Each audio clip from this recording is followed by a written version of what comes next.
My name is Christoph, co-founder of Andris Jobbik Consulting. We help life science companies to find new employees. I'm specializing in the fields sales, marketing, and business development. And that's why I'm especially happy to have the opportunity to speak to you today.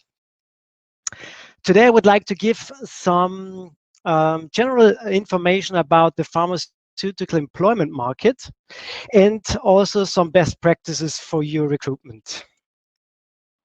So let me give you a short overview. First, we have a look into the industry's employment structure. Then we have to answer some questions before we actually start a recruitment process. We go through some recruitment methods and see their pros and cons. You will also find out how you can assure a positive candidate experience. If you are currently looking for a job yourself, maybe these tips for applicants might be useful. And we also have a look into some common interview topics. I think that's a section for interviewers and potential candidates could be interesting. Of course, there's room for questions, but you can also send me some questions in the chat box and I try to answer them on the go. So let's have a look in the employment structure of the pharmaceutical industry. So we have in Europe around 900,000 employees in the pharmaceutical industry, roughly. The biggest amount in Germany, followed by France, Italy, and the UK. And for the biggest market in Germany, we have, according to the Federal Office of Statistics, around 521 companies in the industry. That was 2017. These figures, and an interesting fact is that 44% of them, they actually employ less than 20 employees. So, but this is actually common in the German economic structure overall. So here we see the full share of full-time, the share of full-time employees by performance group. So a performance group range from performance group 1, this is academics and leading personnel, to 3 skilled workers, to 5 unskilled workers. And you can see that the academic share stands out in the pharmaceutical industry with 24% comparison to the overall manufacturing industry, 11%.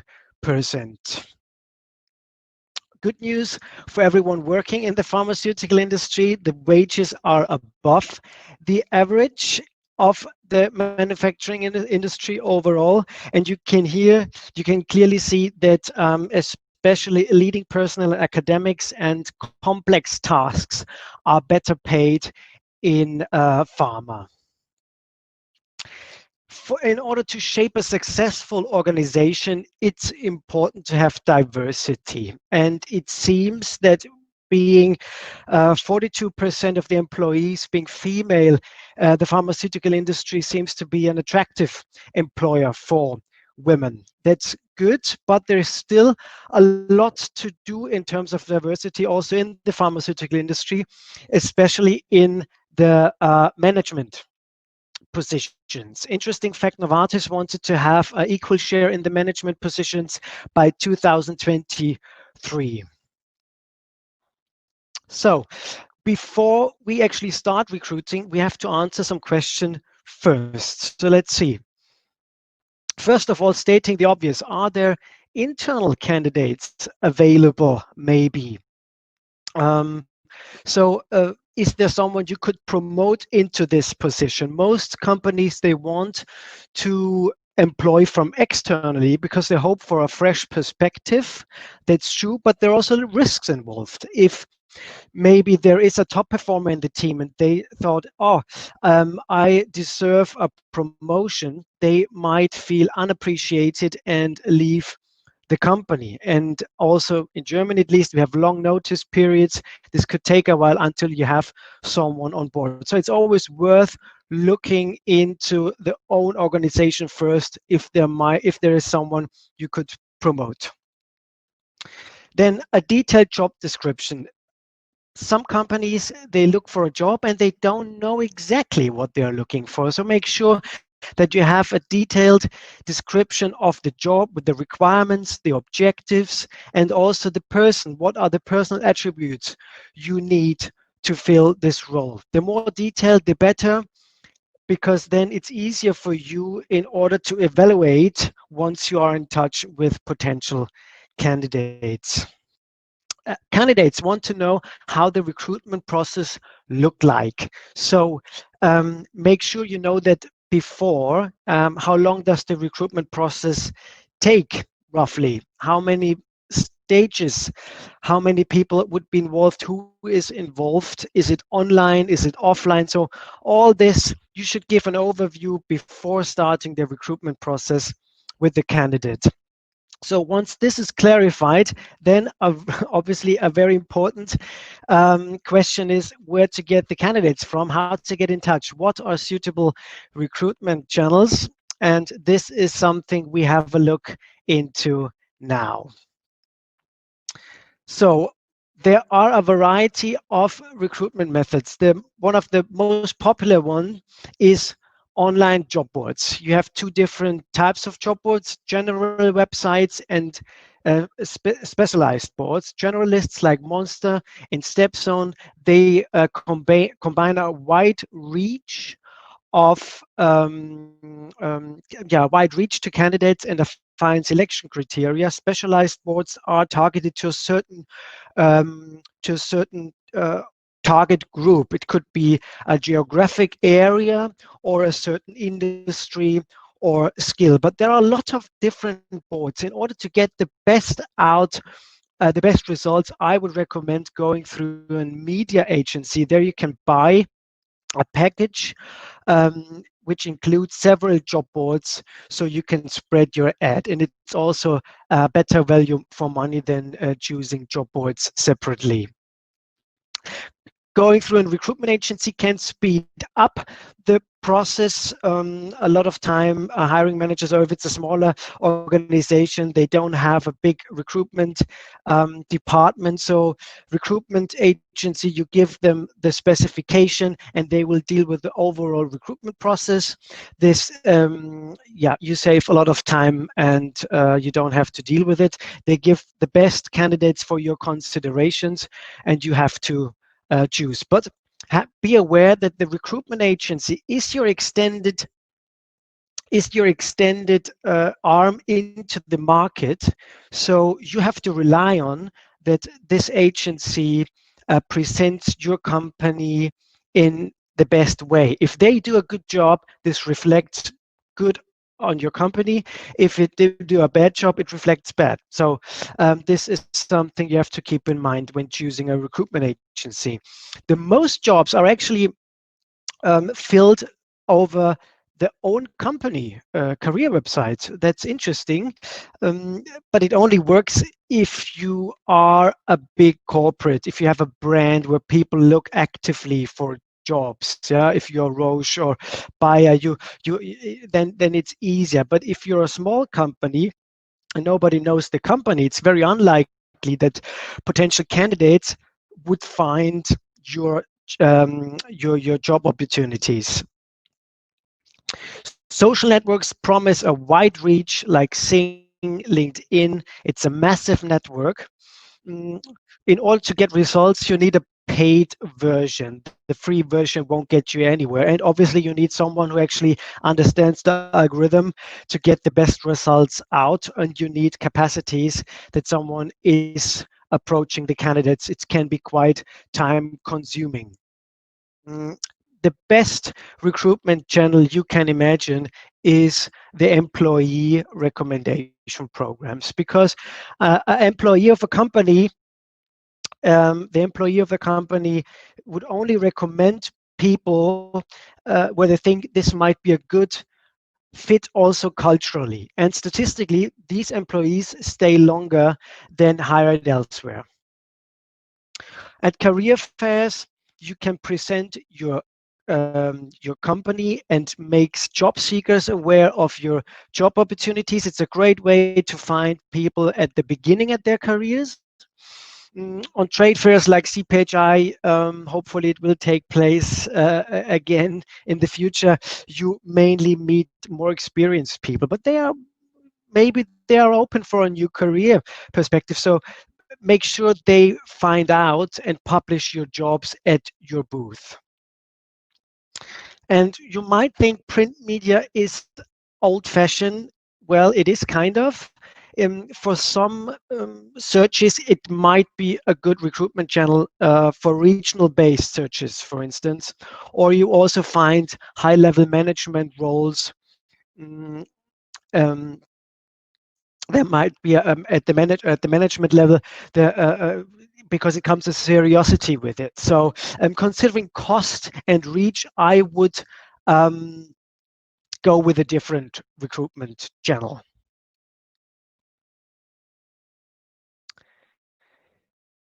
So in today's strong candidate market, it's more important than ever to assure a positive candidate experience.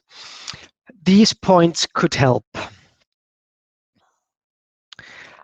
A majority of candidates, they evaluate a company based on the value proposition. So if you promote a value like trust, make sure that this value is transported during the recruitment process based on a honest and transparent communication.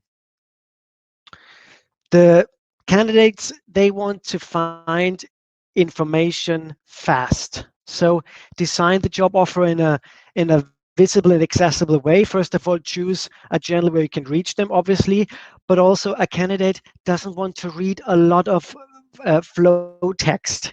So use bullet points instead. I hear it a lot that when I speak to candidates, and then I've never heard back from them. This is really, really bad for your employer branding if you do so. So if you maintain a proactive and fast communications, even if the process takes longer than expected, a short feedback in between, and this will really create a positive impression.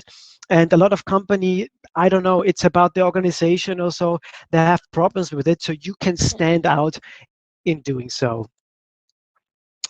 The candidate prepares for the interview, so you should prepare for the interview too.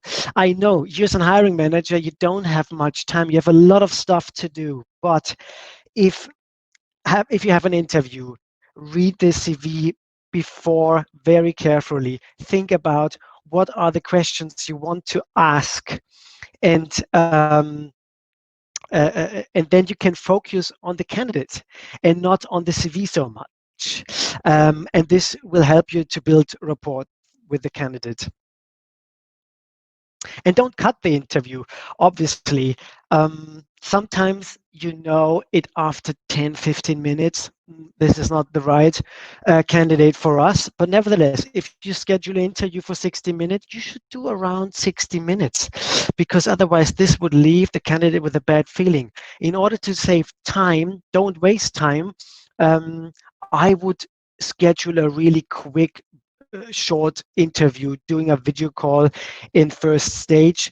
And if this goes well, you can go into deeper conversations in the following interviews.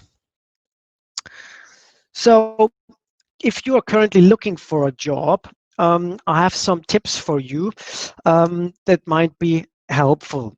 First of all, the internet makes it very easy to apply everywhere fast, and everything could sound, oh, this could be interesting, this could be interesting.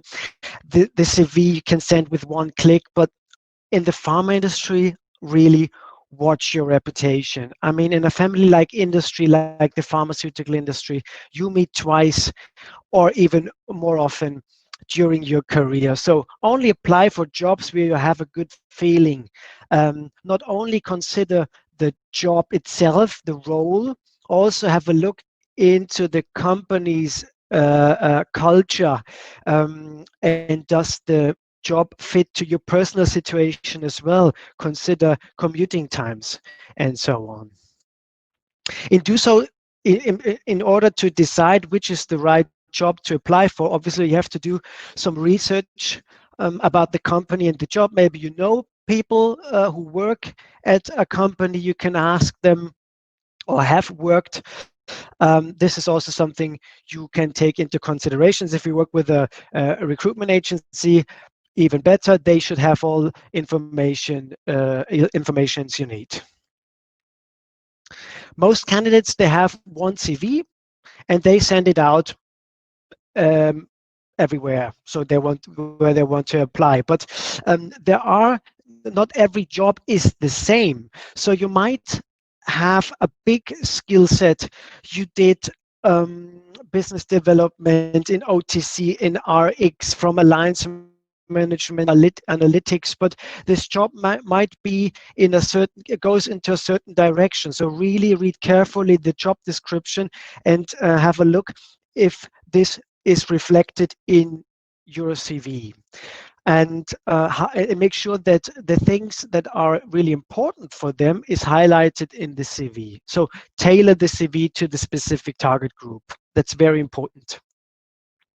And at least in the German-speaking countries, we still can add a photo in the CV. Take advantage of it. 82% of the recruiters, in-house recruiters of the company, they think that this completes an application and it adds a bit of personality at the CV. So I strongly recommend taking advantage of this. And the cover letter, the letter of motivation, is not old-fashioned. If you apply directly at a company, not through an agency, use a letter of motivation. And that's why you also have to do the research for the company and the job, because obviously you want to answer questions like, why do I want to work for this specific company? And have your references ready, as they are proof for your experiences. During the interview or even before, you're asked for a salary expectation at the company. I would not give them an exact figure, work in a range, and then this gives you room for negotiations. So when you get a job interview, or when you arrange a job interview, I think this is a section both candidates and interviewers, this could be interesting. Let's have a look how the interview looks like nowadays. Most companies use a situational interview method because this helps the company to gain an insight about how you as a candidate react in certain circumstances. So a common question would be, when did you have a challenging leadership situation? It's not really a specific question, is it? But you want to make sure to answer this question very precisely in order to demonstrate your leadership skills. And you can doing so in using the STAR methods: situation, task, action, result. Situation, give an overall information about the situation. Let's say you recently started a job as head of business development, and one of the team members actually wanted this job too, but didn't get the promotion. So this guy is not really motivated, and you risk now that this could have an impact to the overall team.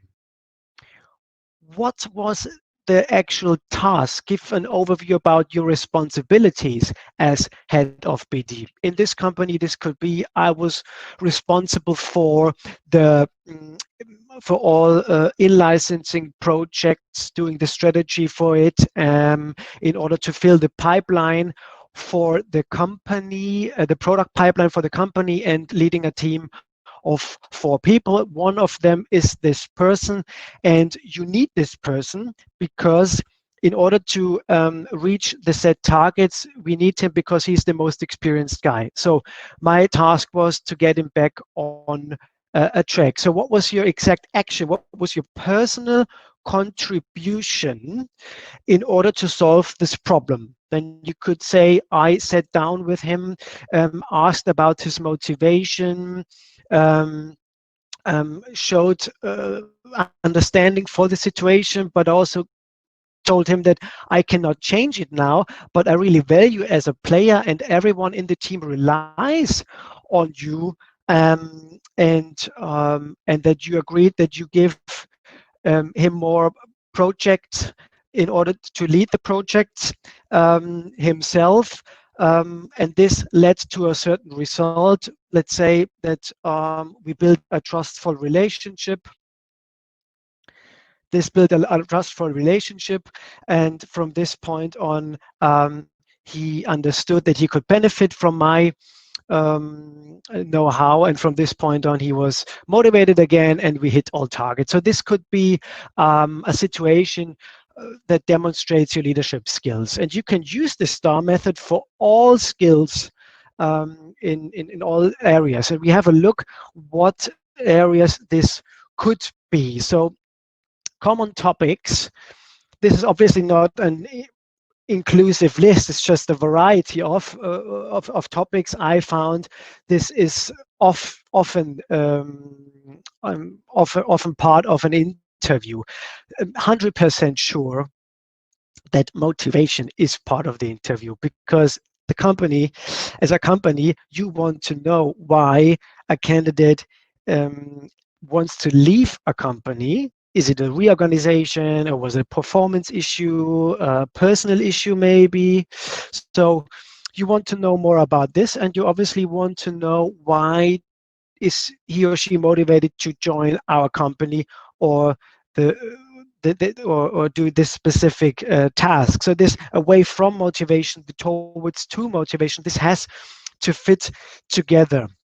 And when going through a CV, some candidates have so much experience, this can go on for an hour, only this topic. Obviously, you don't have that much time. So make sure that, that you keep it very relevant. In order, you could ask, can you please lead me through your CV and highlight especially the experiences where you think this is very relevant to us, because otherwise they talk about everything but not about what is important for you. As a candidate, keep this in mind before, even if they just say, lead me through your CV, give them only the information they actually need. Conflict management. In every organization, you have conflicts. As a business developer, you are in the middle of everywhere, from product management, outside clients.